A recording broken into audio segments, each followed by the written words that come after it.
we have a guest appearance. Oh, the guest, come back here, come back here, come back here, guest. Can't see the guest. The guest will come back into view in a moment. Anyways, today we are going to get a groove on, a little hip action, and before we start our official practice, I'm going to ask you just to walk around a little bit, and maybe R2 will join us. Come on over here, R2. Show them how you swivel your hips. Oh, she's not gonna take that, but just take a little walk around and feel how it feels to walk. How are you feeling right now as you're walking? How are your hips moving specifically? Any places that feel a little bit constricted? All right, and then go ahead and come into mountain pose. Feel your feet rooting down, spine lengthening up. Let's just take a few breaths to enter into the practice here. Go ahead and lift your toes. Root down at the base of your toes, your heels. Encourage your spine to lengthen up. Go ahead, bring your toes on down. As you do that, take your hands to your hip points and gently draw the hip points down as you encourage your spine to lengthen up. Good. And then, if you haven't already brought your toes down, bring them down. Encourage your hips to be over your heels. And let your eyes open.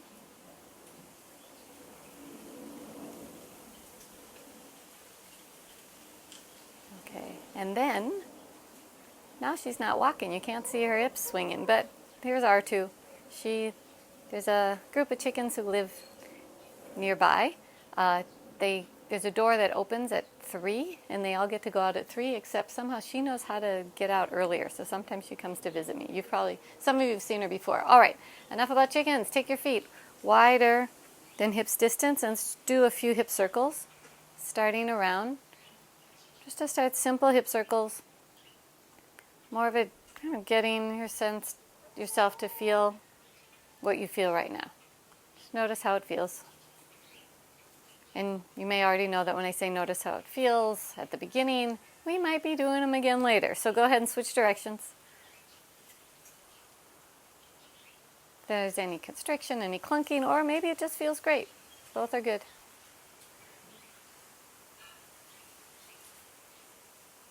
All right, and then release and make your way down to the floor. But first, grab a couple blankets and a lift for your head, which I'm going to do as well.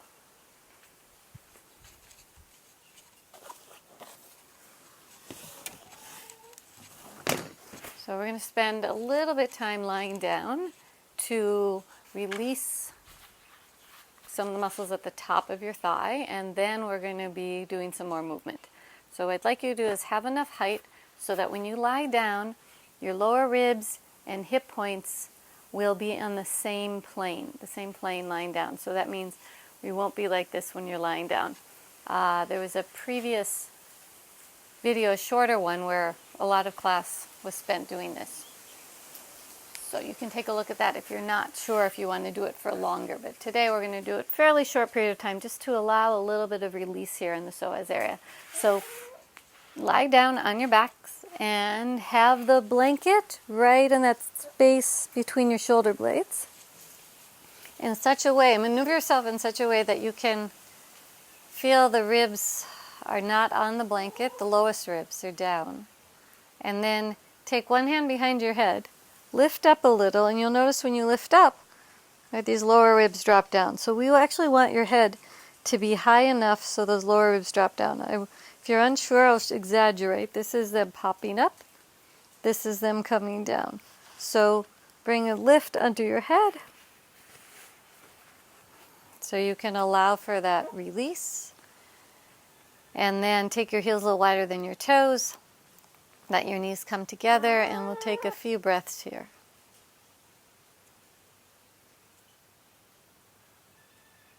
So start with noticing your exhalation. Let it be a little bit longer.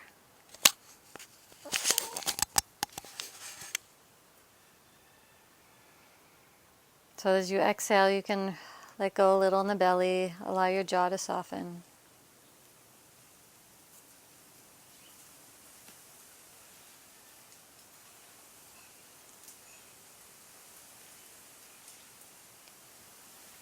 So allowing the exhalation to be a downward release, maybe even all the way out through your toes.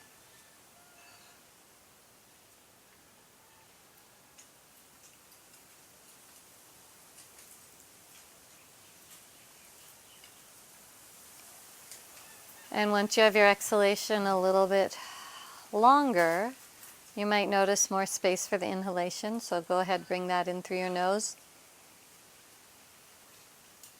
with the sense of expansion. Exhale, release.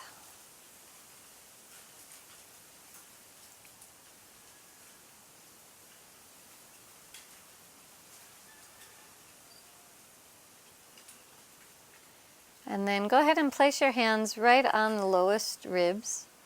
And I'd like you to take your knees apart and gently extend your left leg. And notice, do the ribs pop up? If so, either lift your head and shoulders a little higher or keep your knees bent. Your choice right now. Otherwise, take your other leg out and we'll just be here for a few more breaths. Right. I'm going to have, I guess, looks like a staring contest with a chicken for a little bit.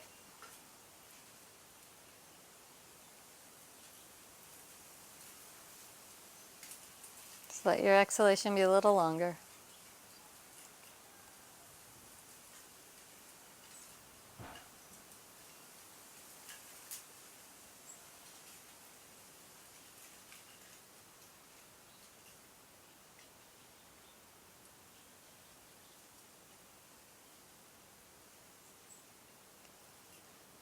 And then let's begin to move a little. Bring a little movement to your fingers. Bring a little movement to your toes. And gently roll your legs towards each other. And then roll them away. So a little internal rotation, external rotation.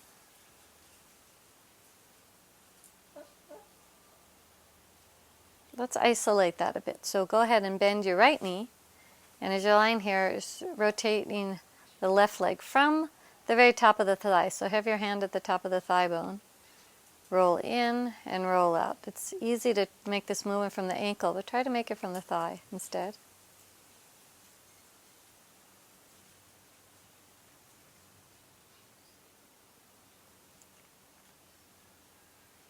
All right, and then switch legs. Straighten the right leg, bend the left knee, rolling the thigh in and out.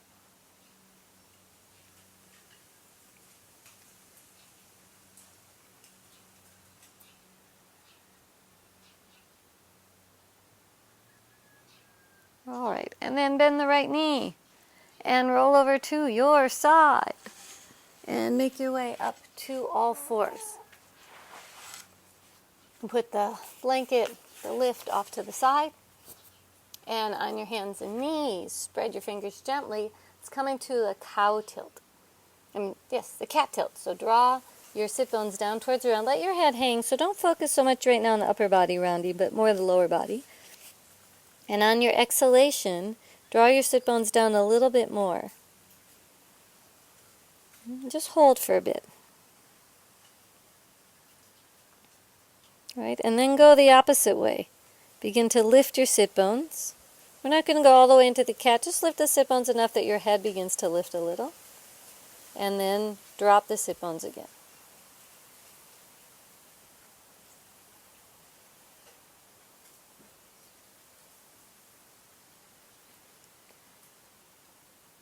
Back and forth a few times.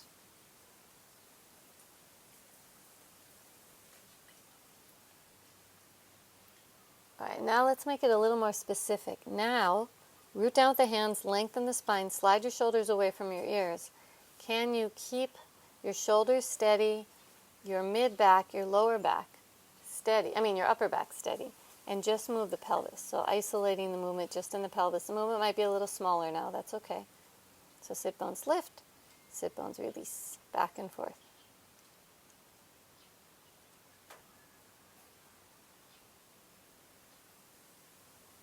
And then tuck your toes under, find neutral. Let's take a puppy pose. One arm, the other arm. Root down with the hands, lean back, get the length in your spine. Breathe.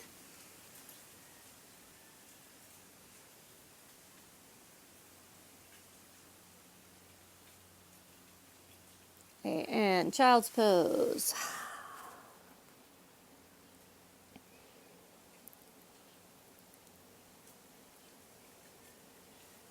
And then your choice, downward facing dog or puppy pose. So take your toes under. Those of you who can make the dog pose, come on up. Take a few breaths, wiggle around. I don't know how a chicken would do downward facing dog, but at least it likes to watch. Bend one knee, bend the opposite knee. All right, and then come back down onto all fours. And now, let's circle the pelvis. Instead of just front and back, let's make it all the way around. So drop your sit bones down to the left and up and to the right. So circling the pelvis in one direction. Now when you do this, you may see, if you're looking at the screen right now, that my back does move a little bit, but I'm trying not to get too much movement in my upper back.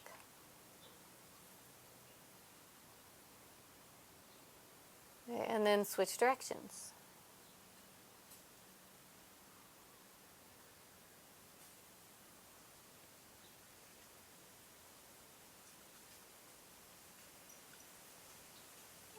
Okay, back to center. Now just take your hips a little side to side.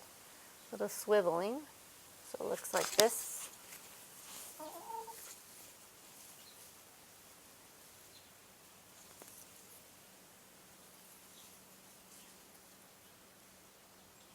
You know, you've heard of goat yoga, right? The next thing will be chicken yoga, but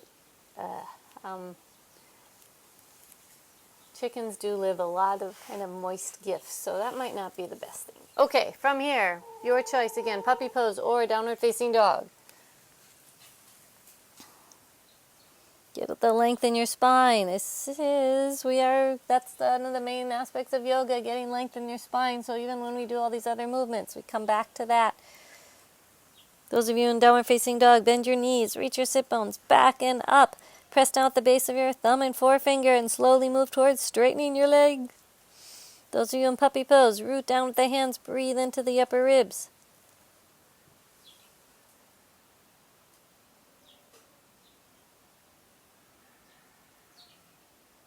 And then everyone, child's pose.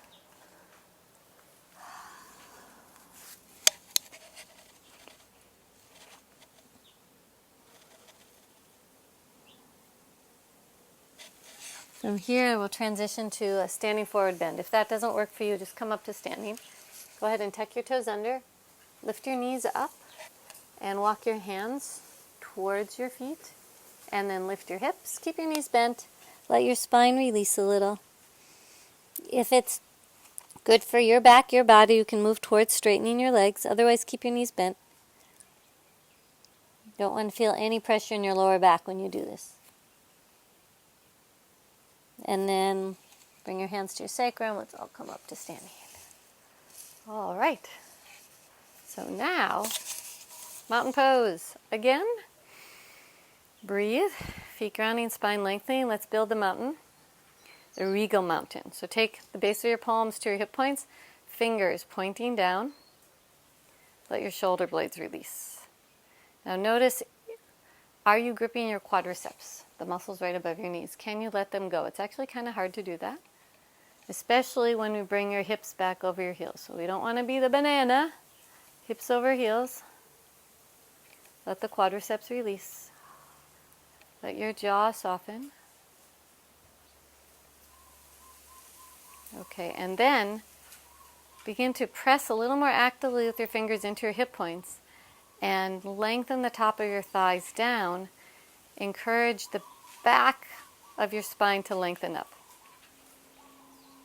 So we're just creating a better space platform to get our hips moving in a moment. All right. And then release that and take your feet a little bit wider than hips distance apart. And we're going to do the hip circles, but this time I like you to do them slowly, slower. So go forward with the hips to the left, and notice when you go to the left, the upper body is going to the right. Swing it back around, so now you're hinging at the hips. Come forward to the right, So your upper body leans to the left and then forward. Go slow.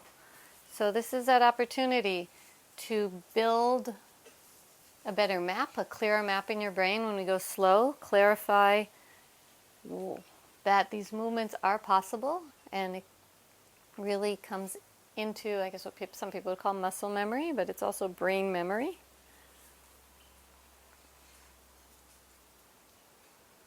All right, and then go the other direction.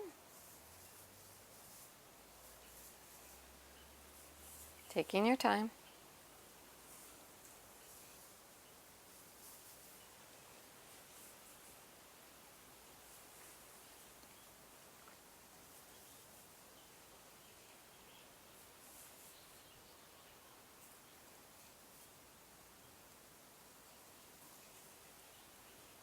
Good, come back to mountain pose. And now let's do a little bit different movement where that one we did with the knees straight, and it's really how the thigh moves in the pelvis. So when you bend the knees, it's actually moving the pelvis around the thigh, right? So you have the thigh bone moving in the pelvis, or you have the pelvis moving around the thigh bone. Both are good movements.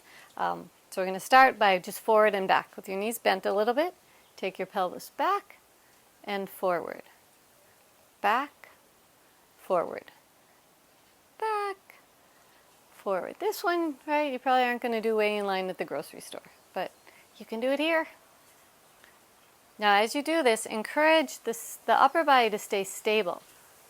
That's the next challenge, so that no movement in your upper body, all the movements in the lower body. You might feel your feet and ankles actually have to work pretty hard to stabilize. All right, and then side to side. So feet about hips distance apart, knees bent. Lift your left hip and lift your right hip. If you want a little extra arm challenge, you can take your arms out to the side. You can roll your palms up. So just a little more extra strengthening opportunity in the arms as you go side to side.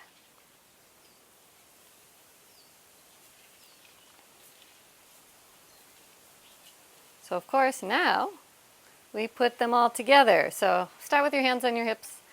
Take your pelvis back, to the left, forward, to the right, back, left, forward, right, back, left, forward, right, and then smooth it out.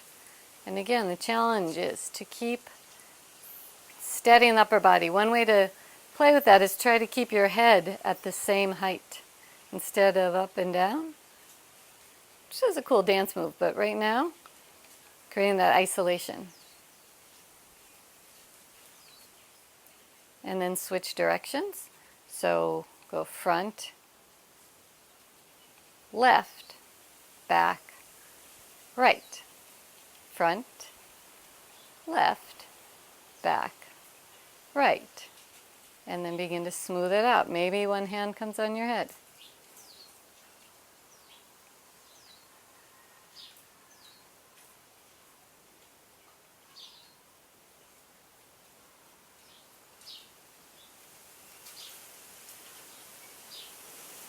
Good, and then come back to center. Take a moment, roll your shoulders a few times. Let's do a little more classic yoga type posture. Take your legs wide, about a leg's length apart. And now I talked about some of the movements. You're moving your pelvis over the thigh, some the thigh over the pelvis. This one, definitely you are moving your thigh. Turn your right leg in and turn the left leg out. So we come to that classic standing pose stance. Now, take your hands, so your thumbs are on your lower ribs, and some other fingers maybe are reaching or touching the hip points. And keep that same connection. You don't want to have it widen or narrow, and begin to bend the front knee. So when we're doing it this way, you're really isolating the movement of the thigh bone moving in the hip socket.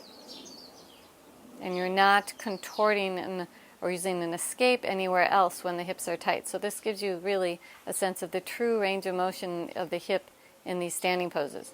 Because what often happens, I'll exaggerate, and I'll show you from the side, what often happens is if we're kind of have a sense of tightness in one of these poses, we do something like this. I'm exaggerating. And then we think we're going deeper, but we're actually, right, putting some pressure on the back and not getting as much into the hip joint. So a few more times up and down on this side.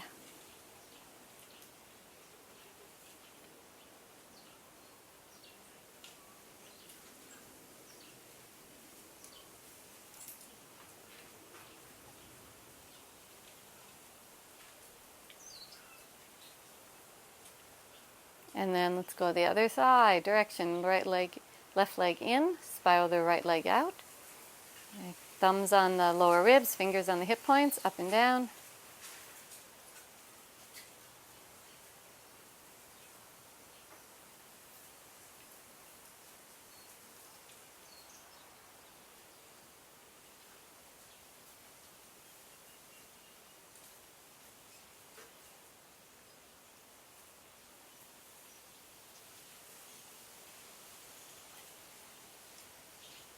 All right, and then bring your legs parallel again, and now we're going to move the hip sockets over the thigh bones by just a gentle hinge. We're not going to go very far, but the sense of the hip sockets lift up and over as you hinge forward. No more than parallel to the floor, and come back up. And then let's do that again. This is also good for the little muscles along your back.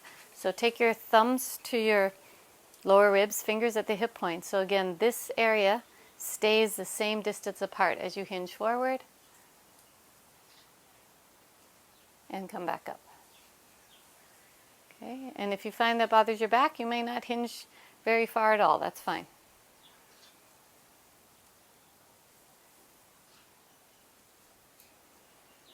All right, and then walk your feet together and go get a block. So, you might, for this, you might want something to hold on to for balance. So one of the things when we do all those poses lying on our backs, we don't get the full extension of the leg, the full movement, right? So one of the reasons I didn't do start on the backs with leg stretches and things is because I want you to have the full range of movement of how the leg goes in the front, the side, the back, all those directions while we're standing. So when we're on the ground, you can only go one way. If you're on your belly, the other way, but not put them together. So let's go ahead and first wake up the gluteus medius a little bit by a few ankle tilts. So have the block within reach, and then take your right foot forward just a little bit, and then tilt your left ankle out to the side. So I'm just turning the ankle a little bit. It's not a big movement, but actually opening up that ankle, if you want a little help for balance, can help give messages to the brain to help the gluteus medius wake up. Kind of interesting. Okay, and then second side. So right foot forward, so you can do the left ankle. Or I'm sorry, left foot forward, so you can do the right ankle. You know, sometimes I get a little confused with the mirroring, but I think you got it.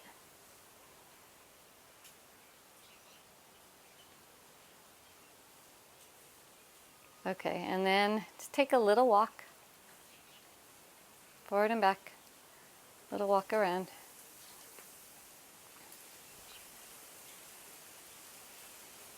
And now come to your block. So go ahead and stand on the block with your left leg. And give yourself a little reminder there for this area to wake up. And just hold for a moment. So getting this muscle to wake up a little first. Breathe.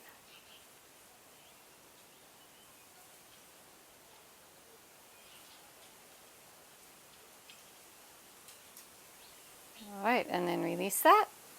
Little shake. And then second side.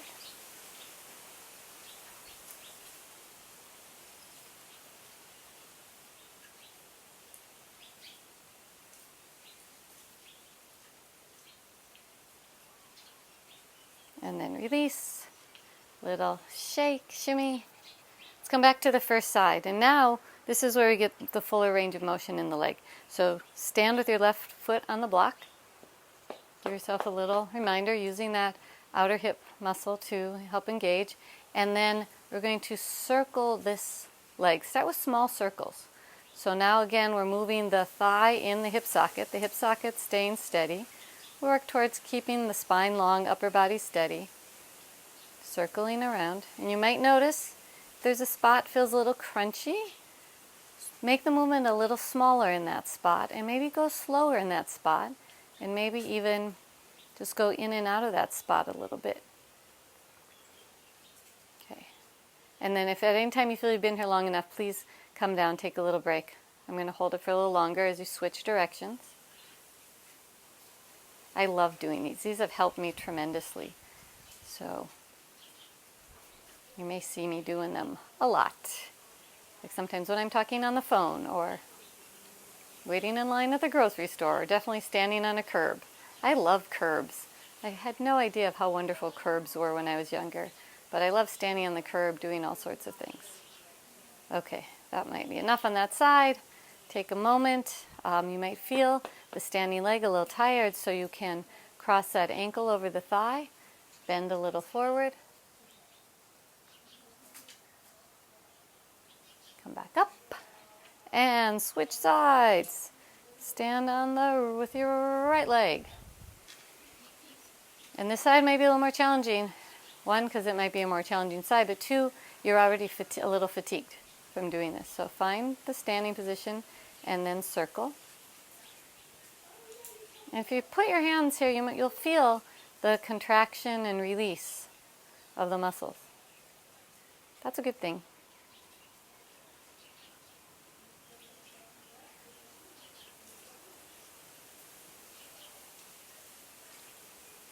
And then again, if you feel a spot you want to pay a little more attention to, go ahead.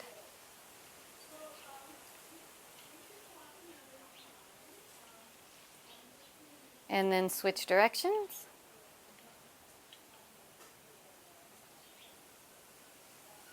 Oh, it's getting a little more challenging to balance. Keep the spine long. And then go ahead and release. All right, and then that leg that you were standing on, you might take the ankle over the thigh, bend the knee a little bit. Feel how that affects the hip. And then come back up. Excellent. Take your feet a little wider. Again, let's do a few hip circles. Going to the right, and to the left.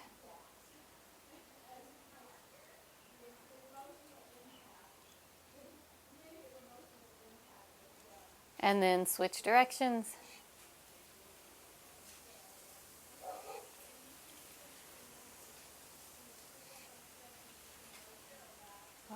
Good. And then take your legs wide again. And let's take the right leg in, left leg out.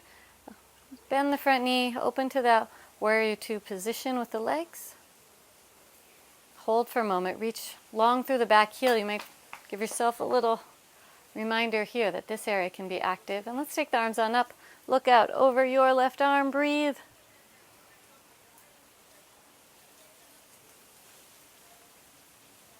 And then come back up. And second side, left leg in or right leg out. Bend the knee first. Find position that feels good to hold. Arms up. Breathing.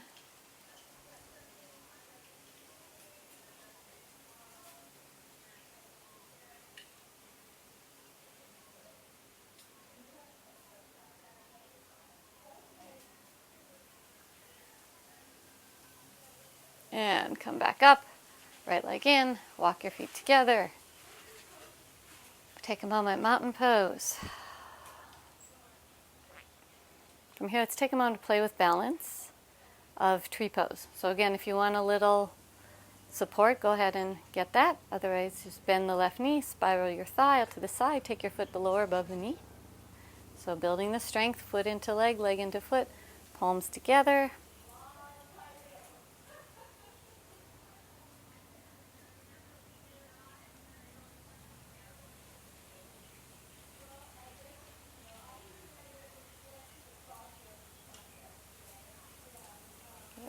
All right, and then release. And we'll go back to the other side. So bend the right knee, spiral the thigh, foot below or above your knee. Foot into leg, leg into foot.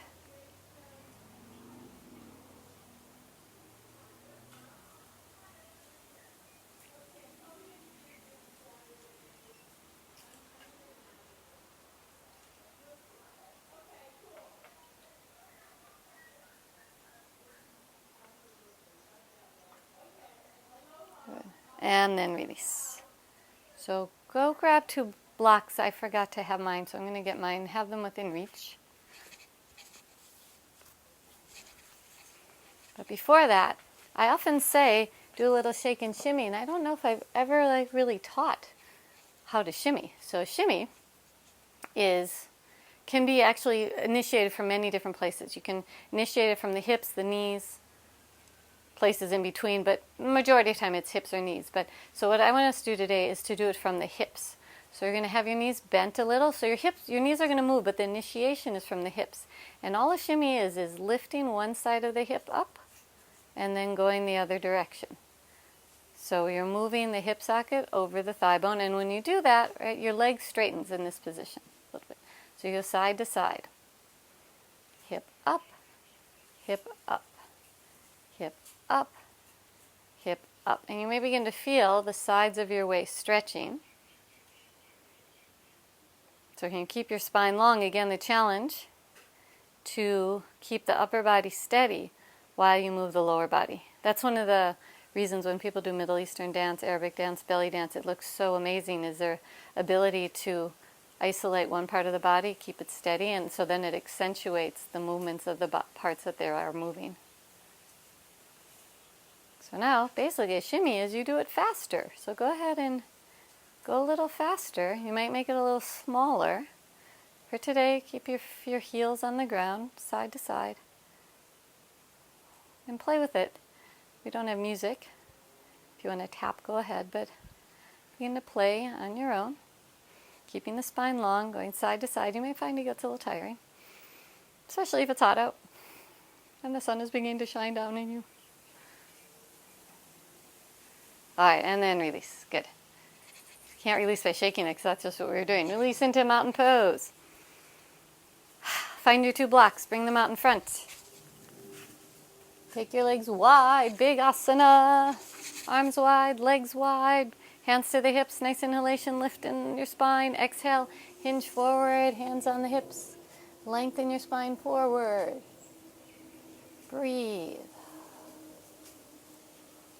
Do a little bit different hip opening from a different angle. Go ahead and turn your right leg in and your left leg out. And begin to walk your hands over into a lunge. Reach long through the back heel. Take a moment there.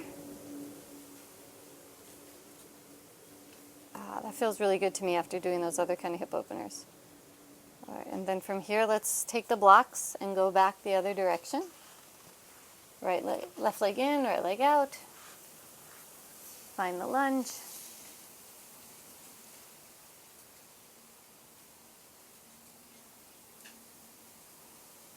And then come back, move towards straighten the front leg, back towards center. Now keep your feet where they are and just bend the left knee. So you're going to stretch more on the inner side of your thigh. You might not go down very far. If you really keep the foot firm, come up and go the other direction. And go a little bit side to side at your own pace. So you're going to lengthen the inner thigh as you go.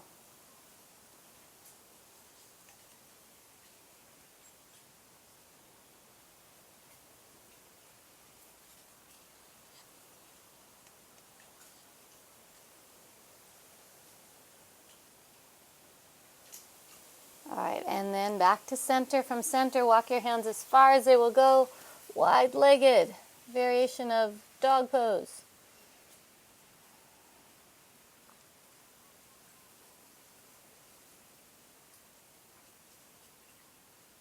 And then walk your hands back under your shoulders, root down with the feet. Inhale, come up, walk your feet together.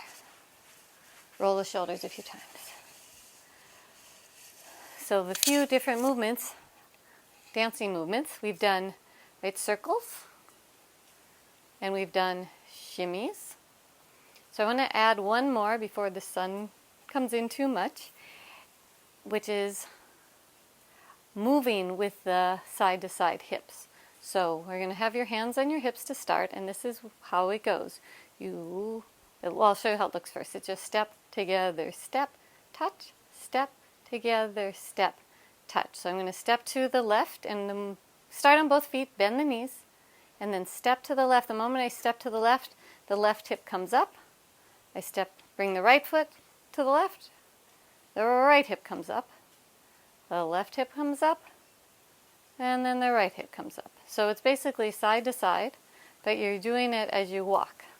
That's a better way to explain it. Sorry, it was a little confusing, but you just go side to side, moving your hips as you walk. And then we're not going to keep walking sideways, so when you get to a point where you go as far as you go, you tap and then go back the other direction. So this is my sneaky way, or maybe not so sneaky, of teaching you one of the most basic hula steps called kaholo. If you look, you'll see hula dancers do this all the time. They just have their arms up as they do it generally. So I'll show you the arm position. The arm position is like this. You have your front one hand, elbow bent, the other arm out to the side, shoulder blades down the back. And these fingers are right at, the way they talk about it, right at nipple level, right there. Not in the center, but off to the side.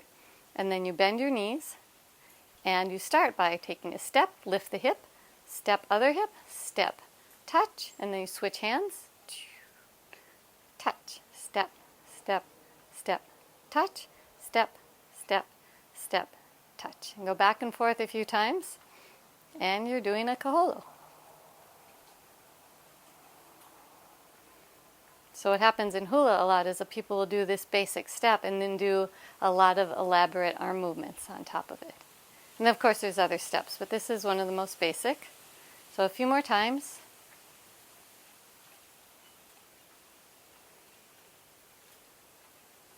One more time each side. All right, and then go ahead and come back to mountain pose. So the other common step, which is actually already done, is called an ami, which is when you bend your knees and we circle the pelvis around. And the common arm position for that is having both hands up and just circle around.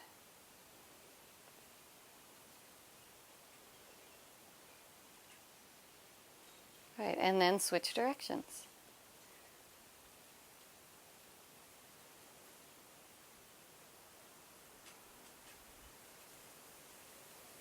Good, and then release. Roll your shoulders a few times.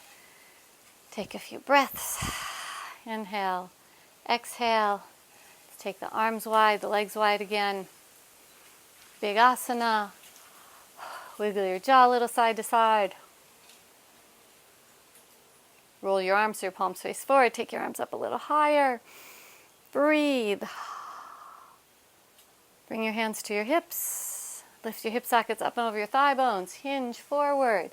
Now you can choose to stay here or a more full inversion, actually to release forward. Hands head towards the floor. Take a little bit of time here. Breathe.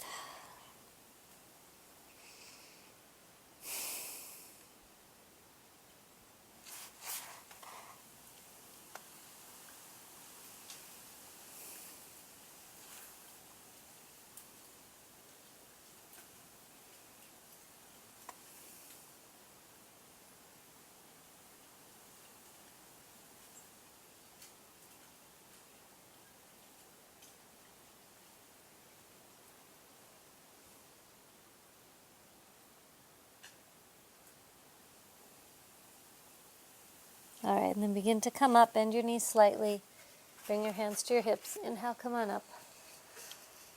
Walk your feet together. Take a moment, mountain pose. Hips over heels. Jaw soft. Gently guide your breath.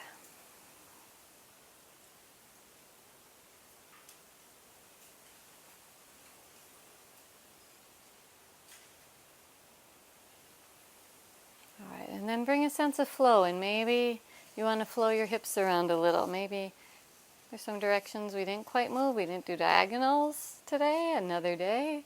We didn't do figure eights. There's all these more exciting things to come, but for now, go ahead and flow whatever feels good for you.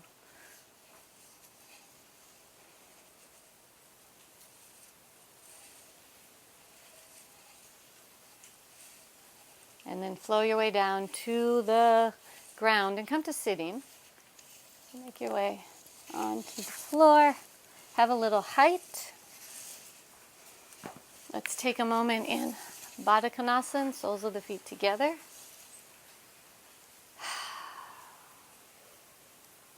And then Upavista Konasana, take your legs a little bit apart. Keep your spine long as you go. All right. Wiggle your toes a little, and then bring your feet together. And let's go ahead and take your left ankle, left foot over your right thigh, and give it a gentle hug. And then if it's accessible, take your right foot and bend it as well. So we come into this position, get a little bit more in the outer hip. Draw your knee in towards your chest, and you feel the length there. Now, the challenge is to keep the base of your big toe on the left foot on the ground here. That will help actually the length through the outer thigh. Spine nice and long. On your exhalation, begin to spiral to your left. Start with the hand still holding the knee. You won't be able to go as far in the twist, but I'd like you to encourage a twist to come all the way up your entire spine, all the way up through the crown of your head. And then when you feel you've gone as far as you will go ahead and wrap the right arm around and come a little more deeply into the twist. Inhale, lifting, lengthening, exhale, spiraling.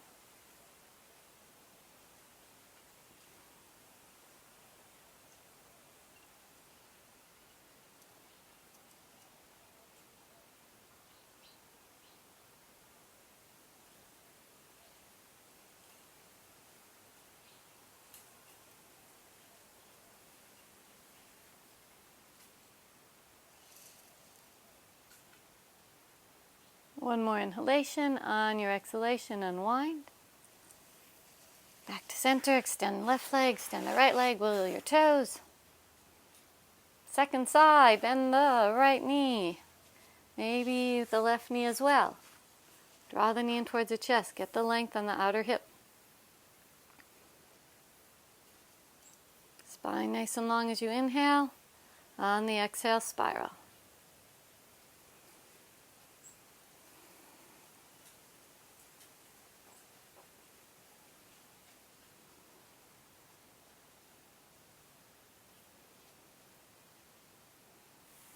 And then go ahead, wrap the arm around. Right hand behind your back. Inhale, lift and lengthen. Exhale, spiral.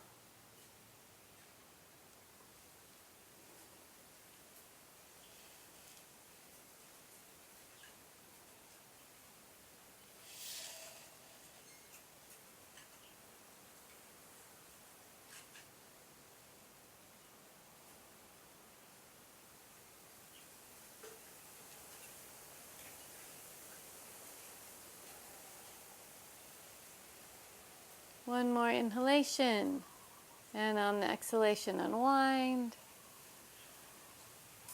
Time to lie down. So go ahead, lie down on your back. And have whatever you want for Shavasana within reach. Before you come into Shavasana though, bring your left knee towards your chest and circle it around a little bit. So a little bit more of those thigh circles. Getting that movement in the hip joint like we've been doing. And then switch directions.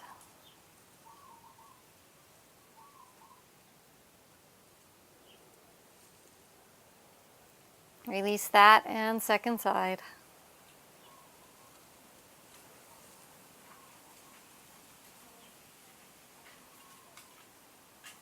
And switch directions.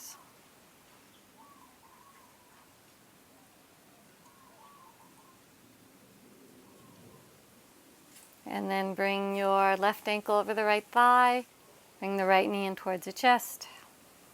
And any little movements you want to make with circles of the thigh, explore.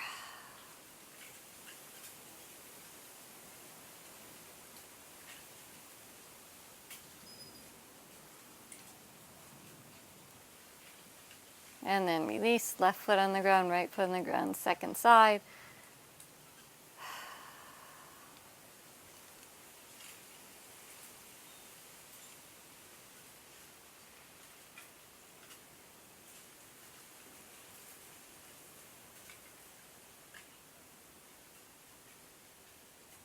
And then release. And it's time for Shavasana. Take your legs on out, take your arms by your side, close your eyes, watch your breath. Then let the breath guide you to Shavasana, to relaxation.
And then slowly and gently bring your awareness back to your body, back to your breath. Bring a little movement to your fingers. Bring a little movement to your toes. Reach a little through your arms and reach a little through your legs. And then bend one knee at a time, roll over to your side. Make your way up to sitting. Sit bones ground, spine lengthen. Bring your palms together over your heart. And may our movements help us feel better, live better, move better, and enjoy that we live in these bodies that can move and groove in many different directions. Namaste. All right. Thank you. I felt like moving my hips around today, so it was a pleasure to share with you. Let me know if you want more. I've been taking some hula classes. I'm actually studying now with a real Kumu hula, which is someone who has been dancing for over 40 years, and I feel really honored to be learning. And if you'd like me to share a little bit more, I will do so. It's an amazing dance because it's not just it's the movements, but it's the language and it's the whole cultural heritage and tradition. But I love how it feels really grounded, rooted to the earth, and very therapeutic. All those different hip movements can be very therapeutic for the body. Just like I said when we were doing some of the hip circles, if you go into pain, make the movements smaller and slower so that there's always a way to make it less. But then once it starts feeling good, and if those of you who didn't have any pain at all, it starts feeling good, just you can make it bigger and bigger and faster. So there's a variety of ways to work with it. Till next time, aloha.